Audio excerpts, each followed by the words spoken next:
Adventure and Pipeman on W4CY Radio.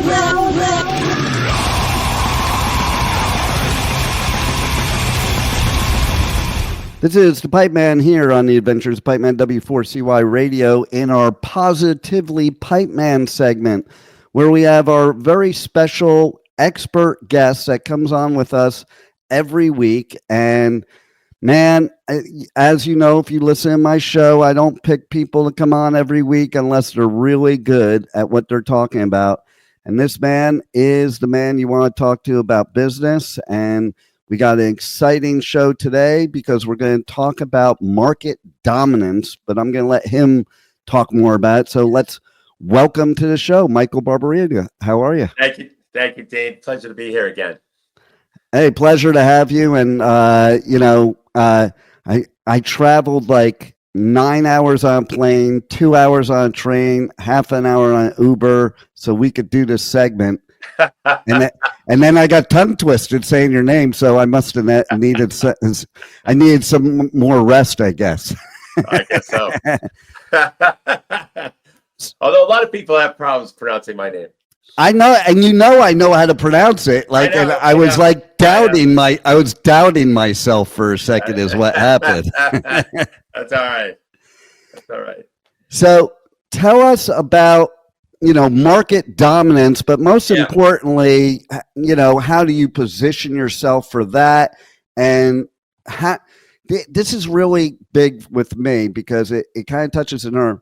How you need to be different, because it seems in 2025, with everybody like being, an entrepreneur out there, they're all just copycatting everybody. And, when you do that, it's kind of like, well, there's no way I'm just going to pick the person that's going to be the least amount of money if I think they're all giving me the same thing. That's exactly what happens. And it's funny because, I just joined a new networking group.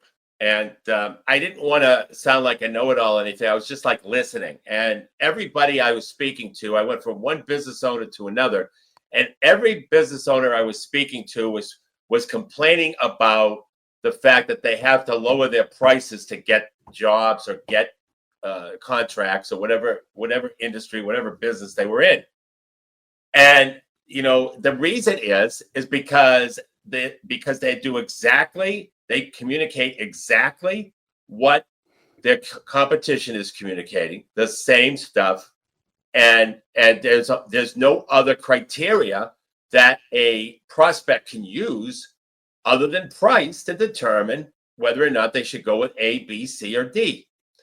And so, what we help, we guide business owners through the implementation of what's called a position of market dominance. And this is really the true separator. This is what separates you, your business from everybody else. And what we found in our research, when we were doing research for our book, is that you have to enter the conversation. And by the way, had to go all the way back to 1931 to actually discover what really resonated with us. And what resonated with us was back in 1931, and I forgot the guy's name, but he said that the key to successful marketing is entering the conversation that's taking place in the mind of your prospect. Okay, I mean, that's really sounds good, but how do you do that? But he went on to say that the way to do that is that every conversation that's taking place in the mind of the prospect is based on two emotional issues. Number one, the problem they have they don't want, and two, the solution they're looking for that they can't find. And it's those two emotional issues that establishes the position of market dominance. Because if you remember from our conversion formula, there are four components, and the first two happen to be the problem the customer has, doesn't want, and the second one is the solution they want, they can't find. So that was the captivate, the problem, and the fascinate, which is the solution. And so but the question is, how do you go about establishing that differentiation?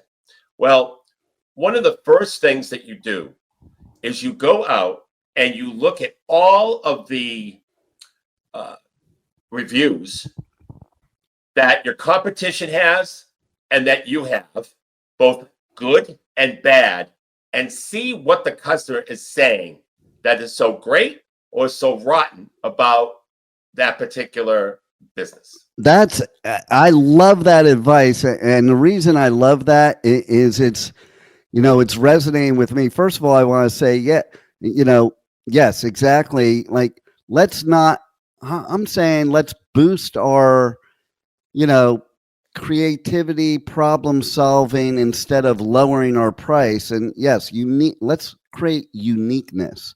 But in what you were saying right there, it's very interesting because, as you know, I travel a lot. And so in traveling, I can sometimes drive myself crazy when I'm picking a hotel, an Airbnb, or something like that. And I'll read all the reviews, but I won't read them all. I generally don't read the good reviews first. I read the bad reviews first, and I look for key words. And if there's key things that are a pattern, I'm out. I don't even need to read the good reviews yet. And then on the good side, I also look for certain patterns and people saying the same type of thing. So that goes right along with what you're saying. Like, somebody may look for, like me, with these different companies, they're going to look what's the same and what's unique. And usually the place that I pick has the most thorough, specific, unique reviews. And the only reason they get those type of reviews is because they are unique. And, because otherwise, if you're the same as everybody else, it's just like, okay, it was great. And that's it. And you don't expand on it. Right. So what I find that's interesting, to go a step further with it, it's a little nugget coming here. And that is, you take those reviews, you copy and paste them into a Word document, and then you give it to Claude or ChatGPT, and you say, Claude and ChatGPT, I want you to read all these reviews and identify the biggest issues that clients either rave about or complain about, and list them all. And what you'll find that's fascinating is that most of them are issues that they have with the industry. So, for example, in the trades, it's all about, do you come on time? Do you answer the phone? Do you leave a mess when you're done? Do you even show up for a job when you say you're going to show up? Do you start a job? Tell me at the beginning you're going to finish it in 3 days, and it takes you 3 weeks. Right. All of those issues, no one is really, in all likelihood, most people are not addressing in a direct manner. Problem, solution. And so, and some of those solutions require things like a risk reversal, where the seller in the transaction takes the risk. In other words, we will show up on time and we will clean to your satisfaction, or you can take $500 off the bill, something to that effect.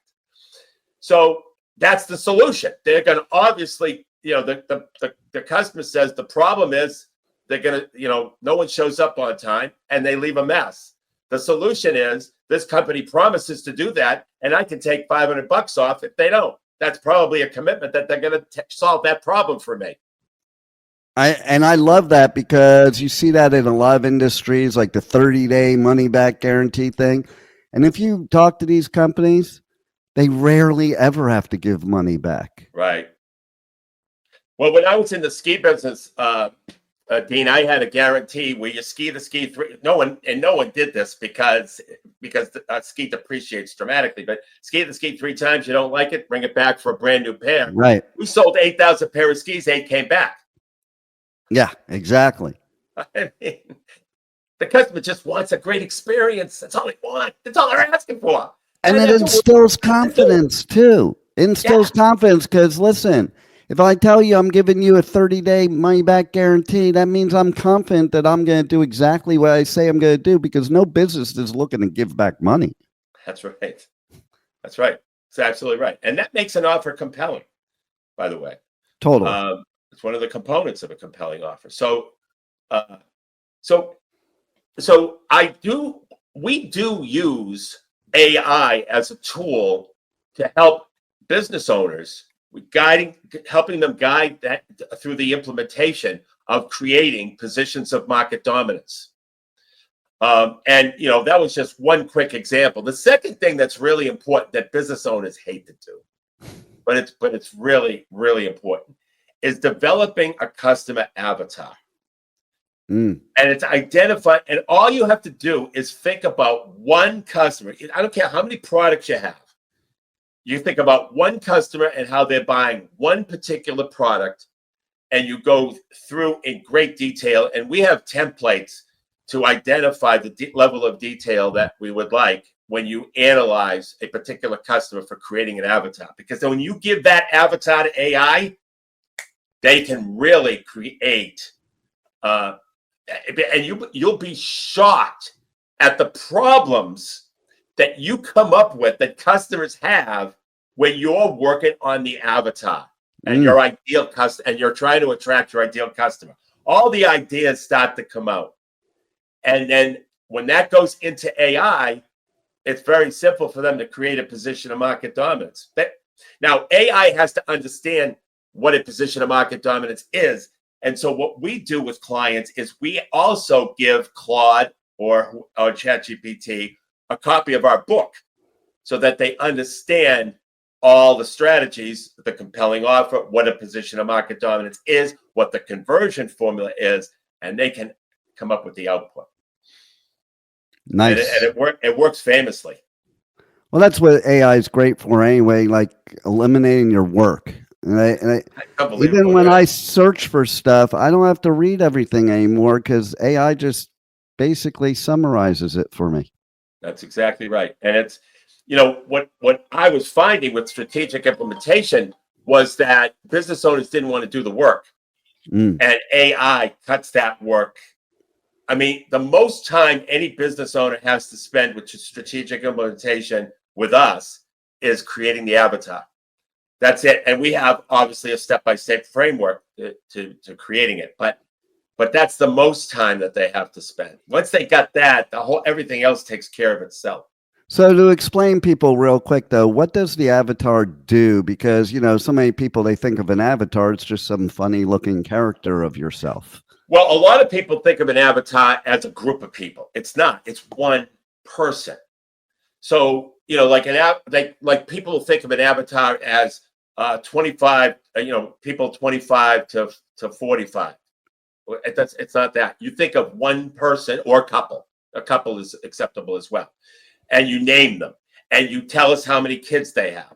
And you tell us where they go on vacation. You tell them who their influencers are. You tell us who, what they're looking for in whatever service, a product or service that you provide. And it's all a framework that we have these questions that they answer about their ideal customer. And many times business owners will get confused because they like thinking about groups. They want to attract the multitudes. But it's amazing if you think about one person, how that identifies with a lot of people. Yeah, totally. Apple owns 80% of a 10% market. So their avatar attracted 80% of a 10% market size. And that's it. And by doing that, they were able to obviously dominate. And what's brilliant about all this is, I do sales training for people, and one of the things I always say is the great salespeople do not sell people stuff. They convince them to buy something they already wanted to buy. Like, you can't talk somebody into buying something they're not going to buy. So they're going to buy it. Is it from you or your competition? So to me, what you're talking about in the avatar just makes that job so much easier because you know exactly what they want to buy, why they want to buy it. And now all you have to do is provide that to them. That's it. You're right. And we use AI to assist because sometimes it sounds overwhelming to a business owner, but AI cuts the time. diffuses the amount of time by a significant amount. And it does all the work you really don't want to do. All the work that you hate doing, Exactly. all the drip campaign emails, all that stuff that you can't even conceive of. Absolutely. So any other final words on this subject here that you want to share? And also, if you could share all your contact information and anything so they could reach out to you and get more of this great content.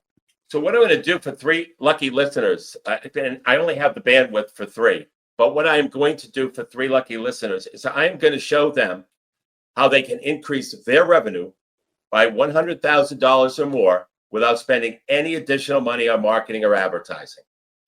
And that's only 3. I only have the bandwidth for 3 listeners. And they can go to my website, nextstepcfo.net/contact, fill out the contact form, and in the message section of the contact form, write 100K. 100K. And I'll be happy to show them that. But it's only the first 3 because I just don't have the bandwidth to do any more. Sure. And that's a smart move, too, for people anyway, because people, a lot of times, they take on more than they can chew, and then everybody's getting terrible service opposed to knowing what you can handle, and everybody gets stellar service. That's exactly right.